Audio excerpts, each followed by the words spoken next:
Hello and welcome back to our study of Peninei Halacha. The teachings of Eliezer Melamed Shlita. Short week of learning for us as we picked up where we left off after a little break, but we have Erev Shabbos Kodesh, Parshas Kisisa, Parshas Para, special Parshas are upon us, which means Pesach is upon us. Next week already is Parshas HaChodesh, benching Rosh Chodesh Nisan, so lots of exciting things happening. Please continue davening for Chalei Tzvah G'nai Yisrael, for Shalom L'Chol P'tzui Yisrael, and certainly the safety of our brothers and sisters in Eretz Yisrael over this Shabbos and the next days, obviously in a perilous situation. So we continue with the laws of Tachanun, and we dedicate each learning day L'Ili Nishmat Seren Daniel Shuma Ben Harav Deron V'Shali Shem Kim Damo Minhag Amirasa. Even though, as we discussed last time, the tremendous mila of saying Tachanun, lo tiknuha chachamim ketfilas chova. However, Chazal never instituted it as an obligatory prayer. V'lo tiknu lo nusach kavod. They don't have a set nusach for it either.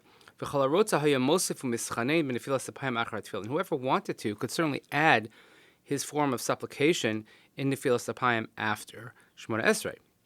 Ulai dafka mnei ma'alasa halyona. Perhaps because of its elevated status, Shemavates is batlas gemur klape abari yisparach, as we mentioned yesterday, that expresses your reducing your own image in front of HaKadosh Baruch Hu, minimizing yourself so we can recognize the greatness of God. So roi la shotetze mehalev b'ratzon chavshi. So therefore we wanted some sort of free expression from the heart.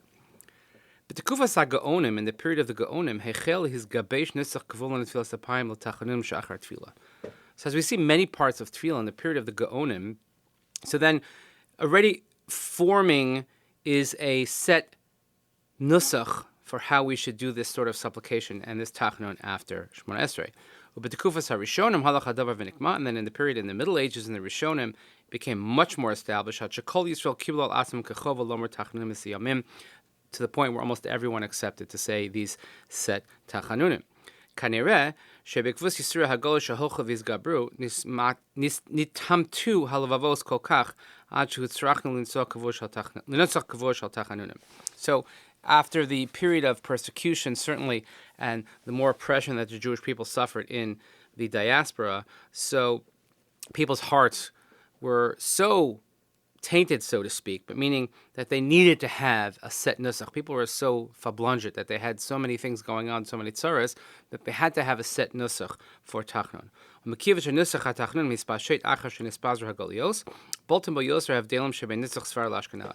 And since these languages of supplication, they really became widespread after the people are in exile, spread all over the place. So that's why we have greater differences between those in Sfard and those in Ashkenaz. So since this prayer of Tachanun is a prayer of a broken heart and of nullifying one's self and Mesiras Nefesh, so there's a day of Simcha, we don't say Tachanun. Because if it's a prayer of sort of almost feeling bad about yourself or realizing how insignificant we are in front of HaKadosh Baruch Hu, on a day of Simcha, we don't want to feel this way.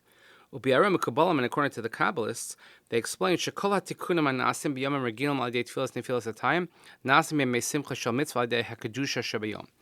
that in a Kabbalistic notion, when you have something called a tikkun, so when we say the prayers of Tachanun on a regular day, it repairs certain things in the world, but that's not necessary in a day of Simcha because that happens through the sanctity of the day.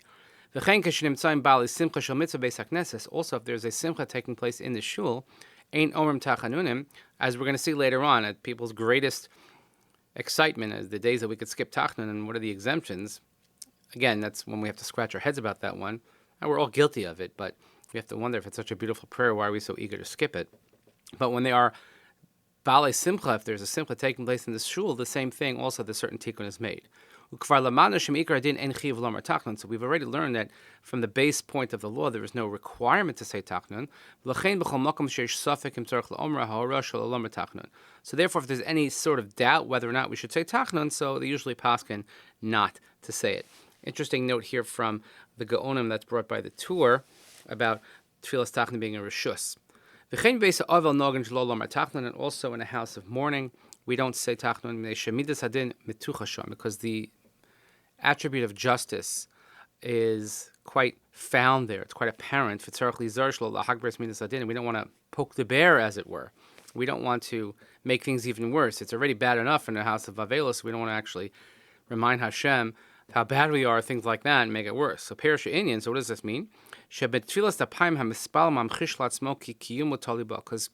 when we say Tachanun, the person saying it is really expressing to himself and feeling that my only existence is dependent on HaKadosh Baruch Hu. And I am nothing. I'm insignificant next to HaKadosh Baruch Hu. And a person who's in mourning already feels this. There's no need to end and to add to this feeling of insignificance and hurt and pain, etc., etc. So that's why we don't say Tachanun in a Beis Aval, and as we said, also in a Beis Simcha. So we're going to see the essence of the prayer, etc. But in the meantime, wish everybody a peaceful and restful Shabbos, hopefully peaceful and alarm-free. For our brothers and sisters, please continue davening v'chalei Yisrael, Gnei Yisrael, Push L'Chol Tzvei Yisrael, Nishmat Seren Dein L'Shem Arav Derim V'Shel Yishem Damo. Thank you so much for coming back and learning with us. Have a great Shabbos. We'll see you next week.